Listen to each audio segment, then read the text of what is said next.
welcome everyone. My name is Muhammad Ramzan and you are watching my YouTube channel Math Studio.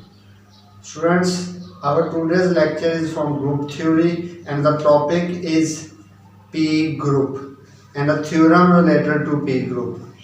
In my previous videos, I was discussing conjugate elements, conjugacy classes, class equation. Today's lecture is somewhat related to the previous topic. You may say that it is the extension of that topic. So first we will see what is P group. Definition is a group G is said to be P group if order of every element of G is of the form P raised to power alpha. What is the condition?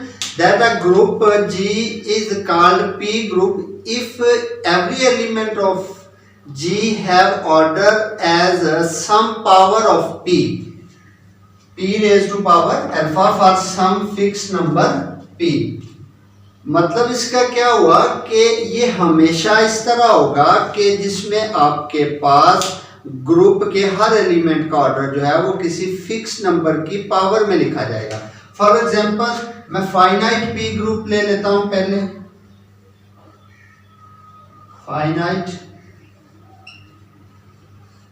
P group, जैसा कि हम discuss करते रहते हैं तो वही यहां पे मैं रेफर कर देता हूं. क्लाइंस 4 ग्रुप, जिसको V4 से डिनोट किया जाता है. The group generated by AB होता है such that A square B square and AB whole square. This is identity. अगर इसको टेबुलर फॉर्म में लिखूं तो इसके ये 4 एलिमेंट्स हैं A B, इनका प्रोडक्ट और आइडेंटिटी. अब V4 जो है ये P ग्रुप है. किस तरह? इसके 4 एलिमेंट्स हैं. Order of E that is 1 as you all know, and 1 can be written as 2 raised to power 0. So the order of E is 2 raised to power 0.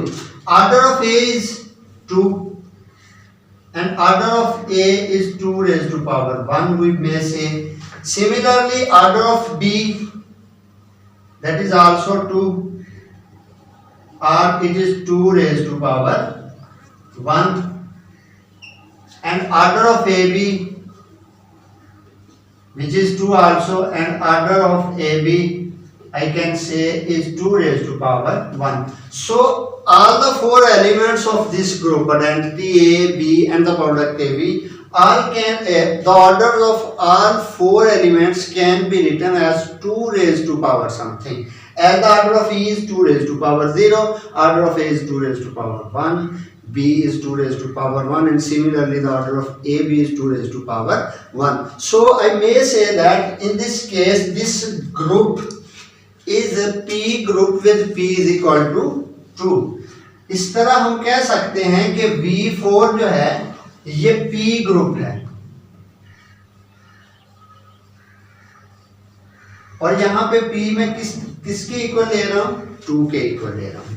ये फाइनाइट P ग्रुप की example होगी. Similarly there exist infinite P group. क्या ऐसा group possible है कि जिसका order infinite हो लेकिन उसका हर एलिमेंट जो है वो P की या किसी फिक्स नंबर की पावर में उसका ऑर्डर लिखा जा सके? Think about this.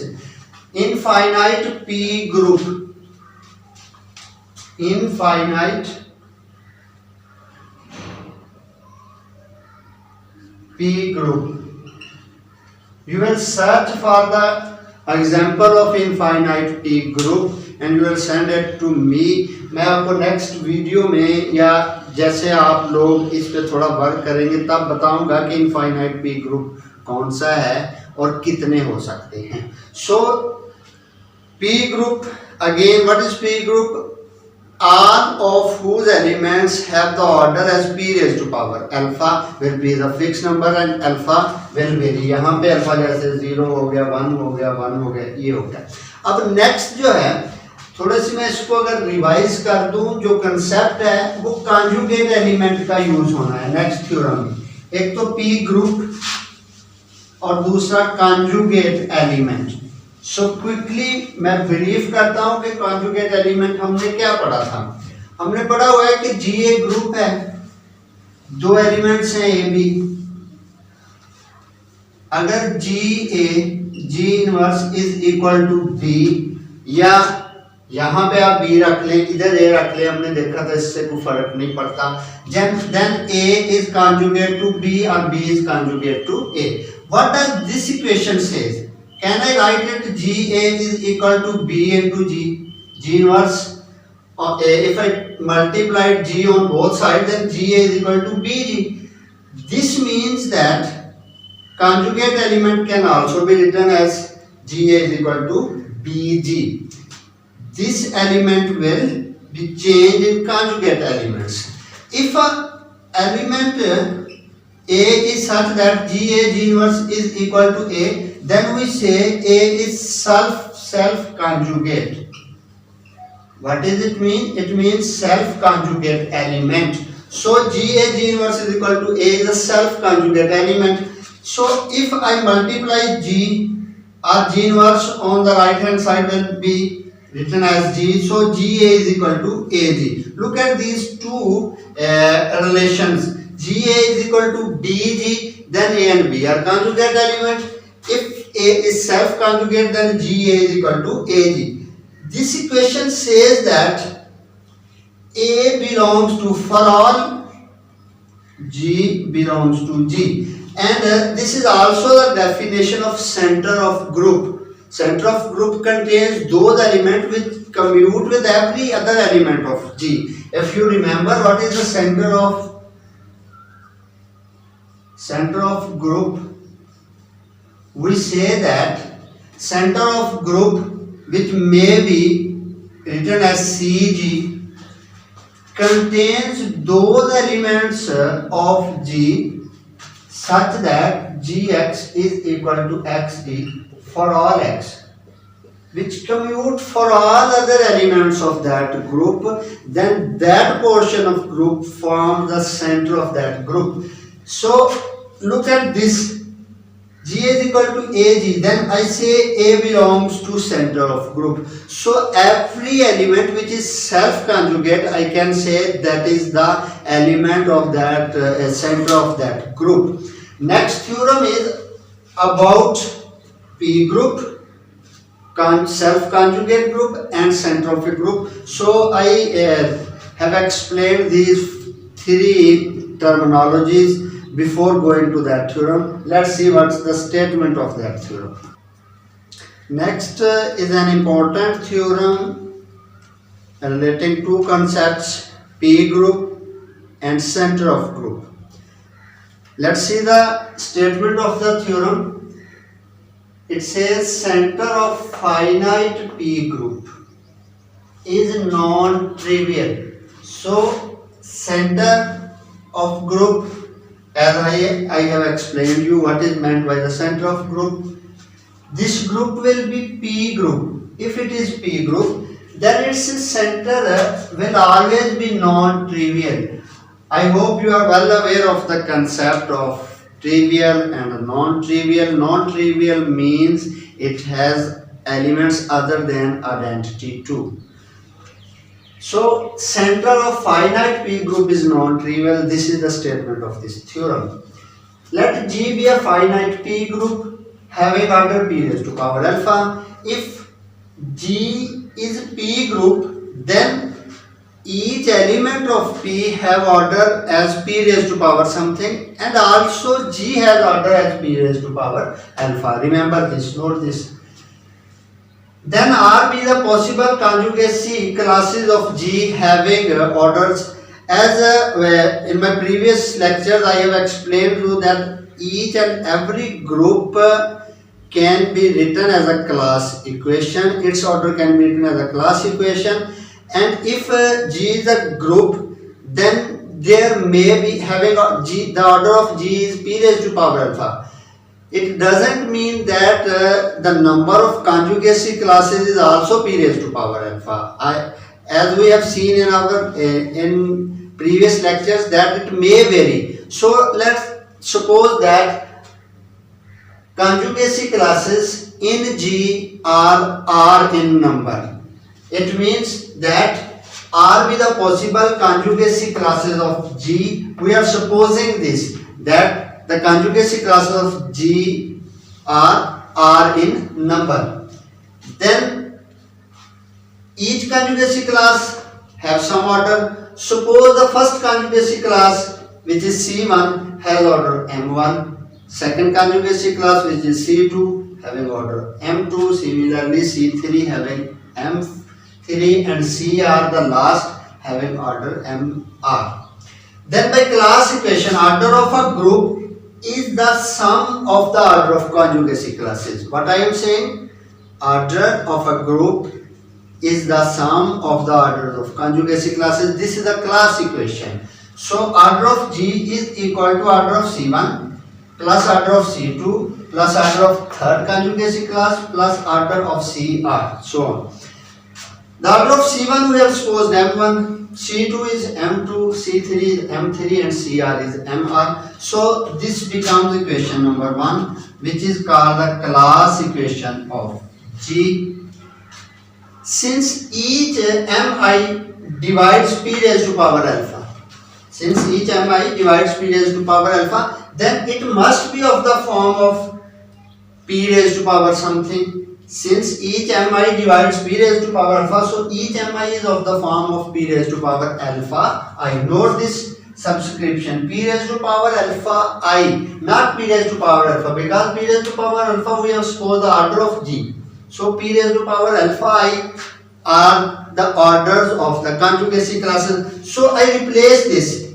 The order of first conjugacy classes, which I have supposed M1, can be written as p raised to power alpha alpha 1, M2 p raised to power alpha M2, p raised to power alpha 3, and so on. The order MR can be written as p raised to power alpha R. This is the equation number 2. This is also the class equation written in another form. What does this equation say? It says that each p raised to power alpha I divides p raised to power alpha. This number will divide p raised to power alpha. Similarly, this will divide p raised to power alpha. This will also divide p raised to power alpha. Now remember that we have seen that in conjugacy classes of an identity element, there is only the identity element.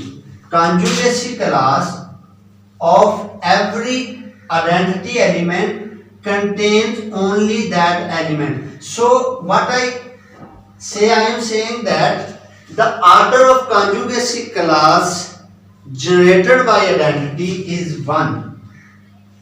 As this equation contains the orders of the conjugacy classes, so one of these numbers will be 1 as being the order of conjugacy classes of E. What I am saying, in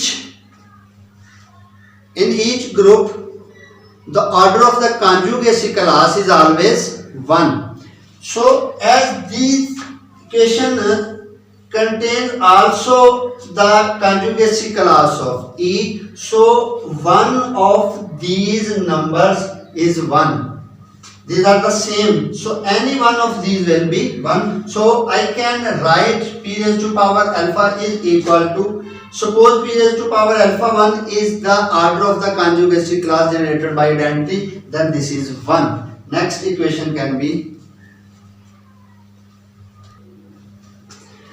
so p raised to power alpha, which is equal to p raised to power alpha 1, p raised to power alpha 2, p raised to power alpha 3, and so on, p raised to power alpha is equation number 3. So far we have derived this equation.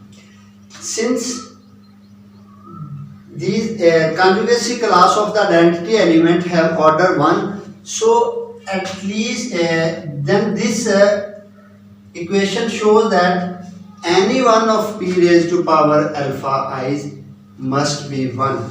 So I suppose that p raised to power alpha 1 is the order of the conjugacy class of identity element, as the order of conjugacy class of identity element is always 1. So I replace p raised to power alpha 1 is equal to 1 and the next entities remains the same.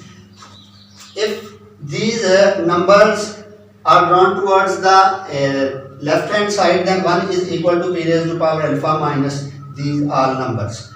Now look at this equation. 1 is equal to p alpha minus p raised to power alpha 2, p raised to power alpha 3 and so on. As p divides every p raised to power alpha, so p must divide the left hand side. As p divides the right hand side, so it must divide the left hand side, but left hand side is 1. So this equation still is not going to be true. P divides right hand side of 4, but p does not divide the left hand side. So there are k classes consisting of self conjugate. Remember, identity element is always self conjugate, but this equation says that there are more than one self conjugate element in a group G, and the order of each self conjugate element is 1. So there are numbers which are 1. Suppose let k classes consisting of self conjugate element. So मैं suppose क्या कर रहा हूँ कि इसमें k classes हैं, जिनका order जो है वो 1 है, क्योंकि वो सेल्फ कंजुगेट है तो उनका ऑर्डर 1 होगा और इस तरह के एलिमेंट्स की तादाद k है.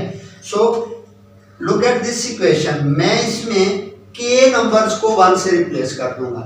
सो p raised to power alpha is equal to 1 plus 1 plus 1 k times. Then next क्या आ जाएगा? p raised to power alpha k plus 1, p raised to power alpha k plus 2 and so on, p raised to power alpha r. 1 plus 1 plus 1 k times is k, so p raised to power alpha is equal to k plus the remaining numbers. Then k can be written as p raised to power alpha minus these numbers, which is equation number 5. Now look at the right hand side of equation number 5, as each number is power of p, so p divides each number. P divides right hand side, so p must divide the left hand side. And k is not 0, k is not 1. If k is 1, then it becomes the case of equation number 4, and we have proved that this case is not true. So k is not 0, k is not 1, then k is 2 or greater than 2. And the number k actually shows the number of self conjugate element. And as I explained in the start of the lecture, that the self conjugate elements are basically the elements of the center of that group. So this shows that the center of group G must contain at least 2 or more than 2 elements, and this is the case in which we say that the center is non-trivial. So there are more than one element in group in the center of G. CG means center of the group G, and this completes our proof. So students, I hope you must have enjoyed the lecture. If you like, then do subscribe, share and like the channel, and keep informing me what the problems you face, what the challenging you have in your mind, and keep in mind that the more you ask, the more you learn. See you in the next video.